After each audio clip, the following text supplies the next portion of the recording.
शरणे त्र्यंबके गौरी नारायणी नमस्तुते।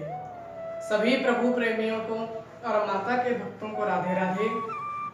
देखिए, जैसा कि आप जानते हैं कि आज शारदीय नवरात्रि प्रारंभ हो रहे हैं। आज प्रथम नवरात्रि है, नवरात्रों का प्रथम दिवस है। आज देखिए, शारदीय नवरात्रों में विशेष तौर से कुछ विशेष ध्यान रखना चाहिए। इन बातों का हम ध्यान रखते हैं ना, जैसे हम नवरात्रों में व्रत करें तो उसका हमें पूरा फल मिलता है। ये कौन कौन सी बातें हैं जो हमें ध्यान रखनी चाहिए? देखिए, आप अक्सर जानते हैं कि हम नवरात्रों में खेती बोते हैं, जौ बोते हैं और उन्हें 9 दिन तक पालते हैं, संभालते हैं और अखंड ज्योत भी जलाते हैं। महाराज, नवरात्रों में अखंड ज्योत जलाने का बहुत बड़ा महत्व है। जो व्यक्ति नवरात्रों में अखंड ज्योत जलाता है उसको माता की असीम अनुकंपा प्राप्त होती है। हम सभी को चाहिए कि शारदीय नवरात्रि, मतलब हमारे हिंदू सनातन धर्म में 2 नवरात्रे महत्व रखते हैं। एक तो चैत्र मास के नवरात्रे और दूसरे शारदीय नवरात्रे। हमें ये विशेष ध्यान रखना चाहिए कि क्या करें और क्या ना करें। हमें इन नवरात्रों में वैसे तो कभी भी देवियों का अपमान नहीं करना चाहिए। घर की देवी चाहे बेटी हो, चाहे माँ हो, चाहे पत्नी हो, कभी भी किसी का अपमान नहीं करना चाहिए, सभी का सम्मान करना चाहिए। क्योंकि हमारे ऋषि मुनि भी कहते हैं कि यत्र नार्यस्तु पूजन्ते रमन्ते तत्र देवता। जहाँ नारी का पूजन होता है वहाँ महाराज जो देव हैं भ्रमण करते हैं। दुर्भाग्य से हम कुछ ऐसी बुद्धि पालते हैं कि जिसके कारण हम कुछ कटु शब्द बोलते हैं, देवियों को कटु शब्द बोले जाते हैं, लेकिन महाराज उससे हमें माता की असीम अनुकंपा प्राप्त नहीं होती। स्पेशली नवरात्रों में कभी भी कुछ गंदा नहीं खाना चाहिए, मदिरा इत्यादि का पान नहीं करना चाहिए।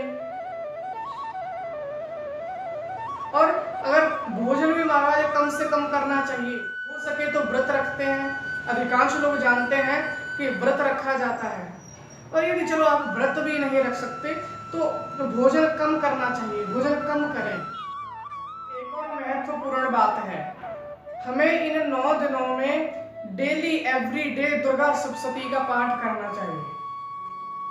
एक और बात ध्यान रखना कि पाठ करते समय कभी भी झमाई नहीं आनी चाहिए, आलस नहीं आना चाहिए, पूरा कंसंट्रेशन अब हमारा पाठ में होना चाहिए। यदि संभावना बने तो महाराज दुर्गा चालीसा का पाठ कीजिए, सुबह शाम कीजिए, घी का दीपक जलाएं। और यदि आप अखंड ज्योत जला रहे हैं तो भी बहुत अच्छी बात है। देखिए, अब मैं आपको 9 दिनों के 9 मंत्र बताऊंगा कि किस दिन कौन से मंत्र का जाप करना है। जैसे आज शैलपुत्री, प्रथमम शैलपुत्री च, आज नवरात्रि में कौन सी देवी का नवरात्र है? आज शैलपुत्री। तो जैसे मैं आपको मंत्र बताऊंगा कि शैलपुत्री का जिस दिन नवरात्रा हो उस दिन कौन सा मंत्र का जाप करना है, और जिस दिन जिस देवी का नवरात्रा हो उस दिन उसी मंत्र का जाप करना है।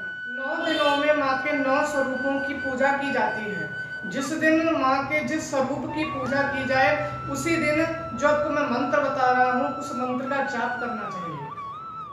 अगर हम इन तरीकों से महाराज माँ का पूजन करें ना तो माँ की हमें असीम अनुकंपा प्राप्त होगी।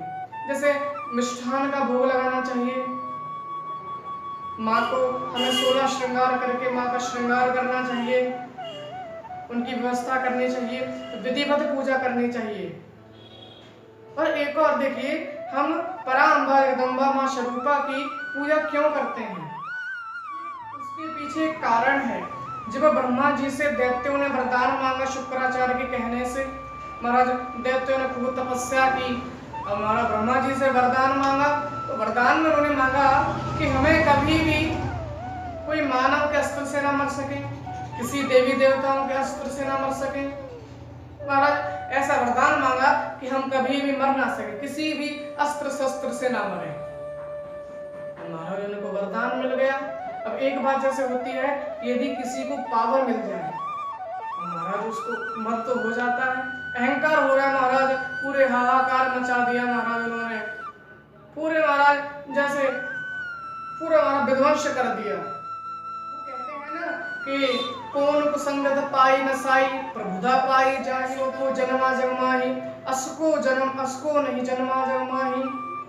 कहते हैं कि यदि किसी को कोई पद मिल जाए और उसको अहंकार ना हो, ये महाराज असंभव नहीं है। और महाराज दैत्यों को वरदान मिल गया तो महाराज हाहाकार मचा दिया। अब सभी देवता दुखी हो गए महाराज उनसे, ब्रह्मा जी से शिकायत की। ब्रह्मा जी ने उनसे कहा कि यदि तुम बचना चाहते हो तो पार्वती माँ को मनाइए। देवों ने महाराज 9 दिनों तक माता पार्वती जी की उपासना की, उनको मनाया, उनको महाराज आग्रह किया कि हमें इन दुष्टों के हाहाकार से बचाइए। महाराज पार्वती मैया ने देखा कि सभी जो देव हैं दुखित हैं। भगवान विष्णु जी के अवतार होते रहते हैं, उसी प्रकार पार्वती माता के भी अवतार होते रहते हैं। तो महाराज माता पार्वती जी ने अपने हाथ में खप्पर लिया और मां स्वरूपा परांबा जगदम्बा का स्वरूप धारण किया और महाराज दुष्टों का संहार कर दिया, महिषासुर इत्यादि का वध किया। आप सभी लोग जानते हैं। देखिए, मैं आपको बताने जा रहा हूं कि प्रथम दिवस से लेकर 9 दिनों तक किस मंत्र का किस दिन जाप करना है। देखिए, पहले दिन करना है शैलपुत्री का। शैलपुत्री का मंत्र है ओम ऐं ह्रीं क्लीं शैलपुत्रे नमः। प्रथम दिन ये मंत्र का जाप करना है। दूसरे दिन करना है ओम ऐं ह्रीं क्लीं ब्रह्मचारिणे नमः। ये तीसरे दिन करना है हमें ओम ऐं ह्रीं क्लीं चंद्रघंटाय नमः। चौथे दिन हमें करना है ओम ऐं ह्रीं क्लीं कुष्मांडाय नमः। पांचवें दिन हमें करना है ओम ऐं ह्रीं क्लीं स्कंदमाताय नमः। छठवें दिन हमें करना है ऐं ह्रीं क्लीं कात्यायने नमः। सप्तम दिवस में हमें करना है ऐं ह्रीं क्लीं कालरात्रे नमः। अष्टम दिवस में हमें करना है ऐं ह्रीं क्लीं महागौरे नमः। नवम दिवस में करना है ऐं ह्रीं क्लीं सिद्धदात्रे नमः। अब इन जो मंत्रों का महाराज हमें 9 दिनों तक जप करना है। जिस स्वरूप का जिस दिन पूजन किया जाता है, उसी दिन जिस स्वरूप का मंत्र बताया है मैंने, उस मंत्र का जाप करना है। आप लोग जानते हैं कि 9वें दिन में हमको दुर्गा माता जी की विधिवत पूजा करते हैं और कंजक जमाते हैं, कन्या लांगुरा। हमारे ब्रज में कन्या लांगुरा बोलते हैं। तो कन्या लांगुरा महाराज किस भाव से जमाना है कि हमारे घर साक्षात देवी अपने भक्तों के साथ पधारे।